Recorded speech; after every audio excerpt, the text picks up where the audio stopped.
my name is Mike McClellan and welcome to my third YouTube video. And this was supposed to be my second one, but I injured my left bicep at the insertion site. I actually ruptured it, making the second one. So the second video ended up being about this, and so the original second video is going to be the third video now, which is what I'm doing today. I think that makes sense if you think about it. Today's topic is why heavy partial reps and isometrics should be incorporated into your workouts. I know what you're thinking. What the heck? He just ruptured his left biceps doing that. I'm not doing that. Well, I've been doing them for at least 25 years or longer. And this is the first injury I've acquired doing heavy partials or isometrics. Nary another. This is the first one. I've had many injuries doing lightweight, moderate weight, or heavyweight with full range of motion, but never doing isometrics or partials. And I'll tell you why. Every time I'm lifting, whether it be a bench press or a partial squat or a partial bent over row deadlift, which injured this, I start out, I don't jerk the weight heavy if it's real heavy to start with. I slowly contract and increase the contraction, and as I'm pulling until I get to the point, I lift the weight. Now as I'm doing that, at any time whatsoever, I feel stress at an injury point, or the tendon can't take the stress, or something's going to give, I drop the weight. So that's one reason I never got an injury doing this. What I did making the video, I started to pull, I started feeling pain, and I kept pulling. And like a dummy, I knew better, and pow, there it went. So I'm having to make a video. I'm about 99.9% sure this wouldn't have happened. I just wanted to make a good video for YouTube. So it's all your guys' fault. No, it's my fault. I knew better. And so like I was saying in that second video, if you watched it, always listen to what your body tells you. It won't steer you wrong.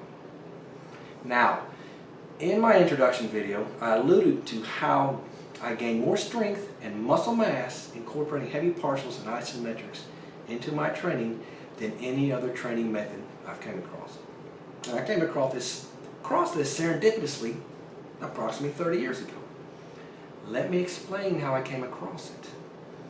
I've always heard in my younger days that you should always do a full range of motion lifts. Bench press all the way to your chest. Squats, hamstrings below parallel.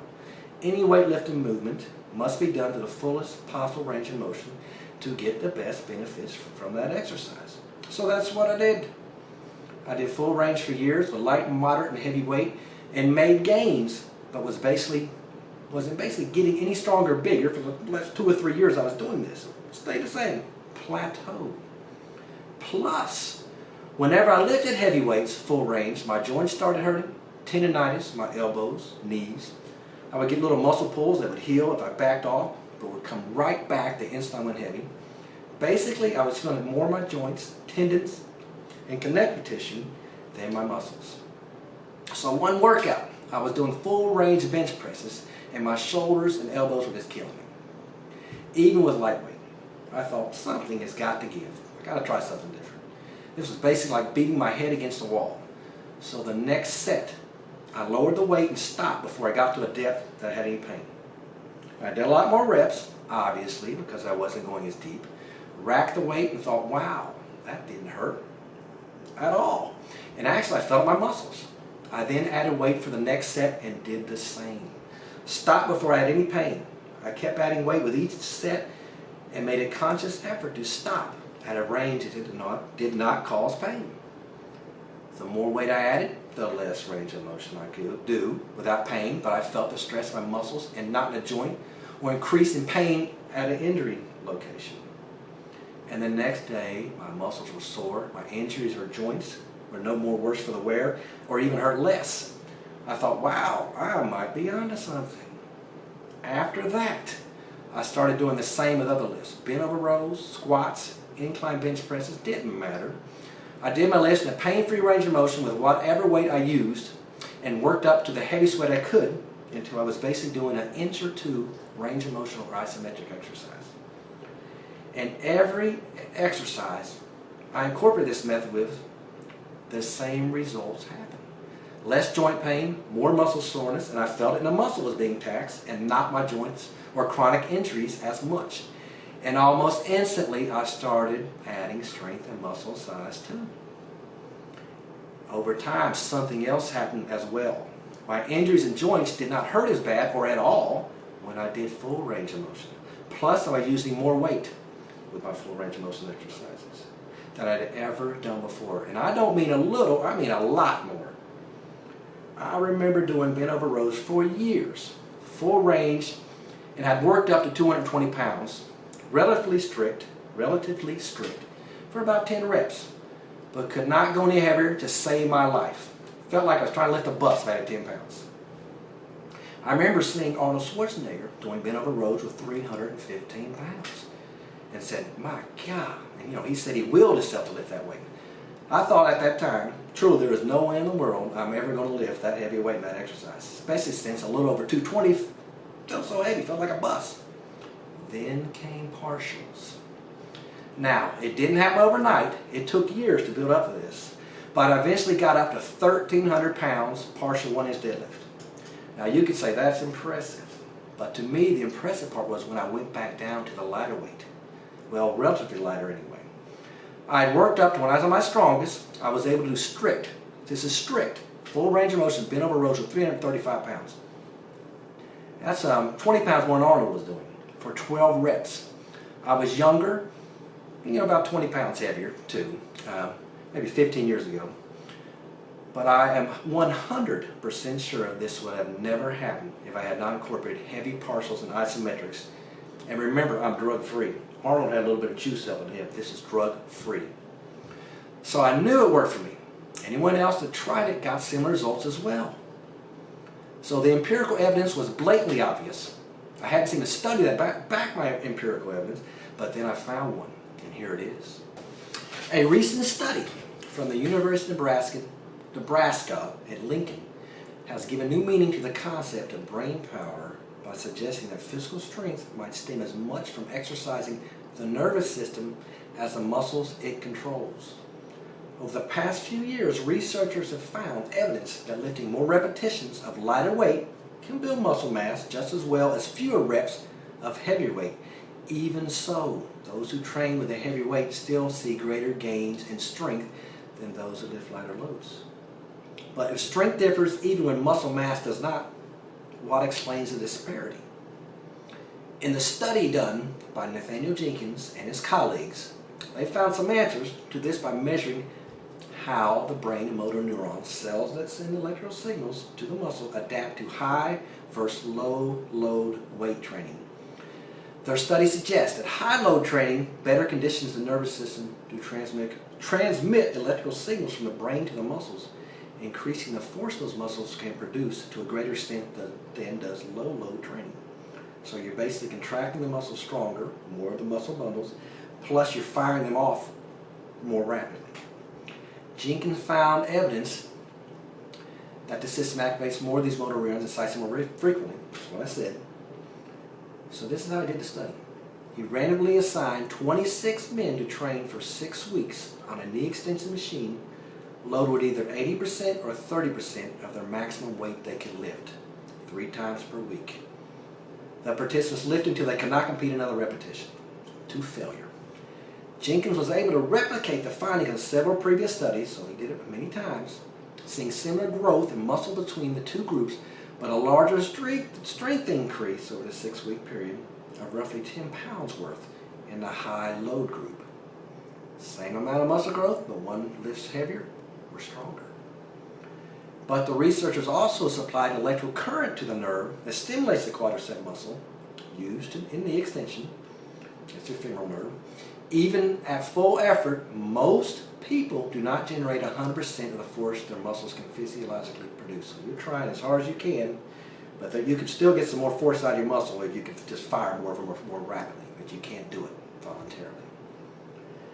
So what he did, comparing the force of participants' hardest unassisted kick with the maximum force they can generate when aided by electrical current, scientists can determine how much of that capacity a person has reached, a measure known as voluntary activation. So that's how much percent of his total max he can do using his mind.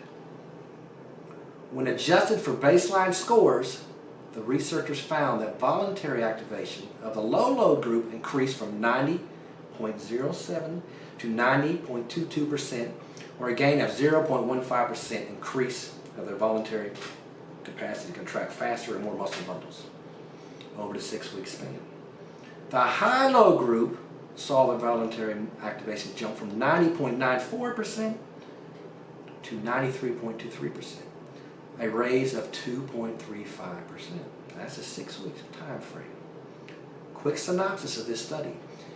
If you have a stronger neuromuscular connection with heavy load training and are able to fire more muscle bundles and fire these bundles more often with training with heavy weight than with lighter weights, that's what happens. So you're going to have this is going to happen.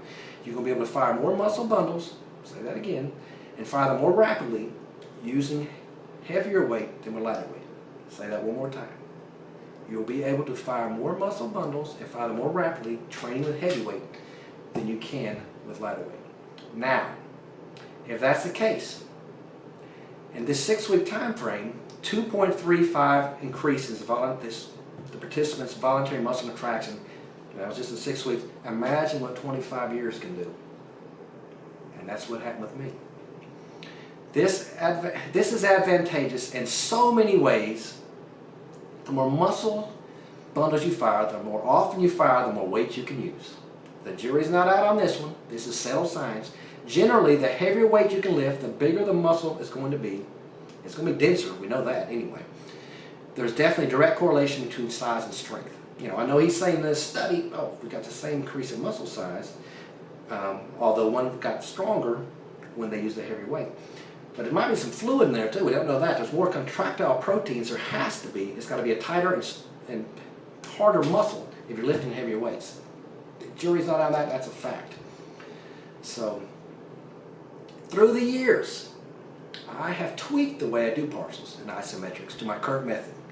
I typically start out with a bar and progressively add weight when I'm basically doing an isometric contraction with the heaviest weight I can lift, and then go back down with less weight, set by set, adding more range of motion and reps as I go to lower weight until I'm doing a full range of motion, the greatest range of motion I can do without pain with that particular exercise that I'm doing at the time. Now, this is amazing here. What is really amazing about this is when you go back down to the full range of motion, lighter weight, the lighter weight, and I should say relatively lighter, because we typically still be considered heavy, feels lighter because the neuromuscular connection has been coerced into firing every possible muscle bundle as quickly as possible, and the residual effects roll over to lighter weight.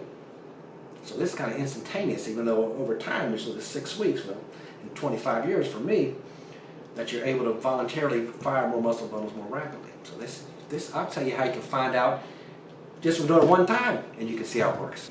Kind of like when a baseball player puts weight on his bat and warms up before going to plate, so he swings the bat faster and harder. It's kind of the same premise. Your brain or the neuromuscular connection, maybe from the spinal cord, it could be a study to show this, is used to doing that heavy weight, so it's still going to fire more and more rapidly when you go to the lighter weight. It just remembers. And I'll explain to you, you can find this out for yourself pretty much instantaneously. If you've not already done this in the past, I'm sure if you lifted long enough, you have, but if you haven't, try it. Have you ever lifted a weight? You know, you put the weight on there, you might put an extra 45 on one side. You know, you get talking, get distracted, you forget to put it on the other side. So when you get under the bar, you start to lift it instantaneously, you know what happened? Oh crap, I didn't put even the bar, I didn't put enough weight on one side. So, you rack the weight, and you even the weights out. Then go back and start your set with the correct weight. Invariably, you lift the weight and the side that had the heavier weight on to begin with, or the correct weight, feels lighter than the side that you corrected and have the correct weight on now. That side feels heavier. And it may take a few reps, whatever exercise I do for it, evens out. Oh, now they feel about the same. It never fails. If you have not done this before, try it and you'll see what I mean. I'm not joking at all on this. It's a fact. I typically do a body part twice a week, one day really heavy with emphasis on partials, and the other day not quite as heavy with emphasis more on full range or greater range of motion. But I do partials in full range in each workout. It's just more of each depending on if it's a heavy day or a light day. Now, I want to make it perfectly clear, I still do full range of motion exercises as long as they are pain-free. Range of motion.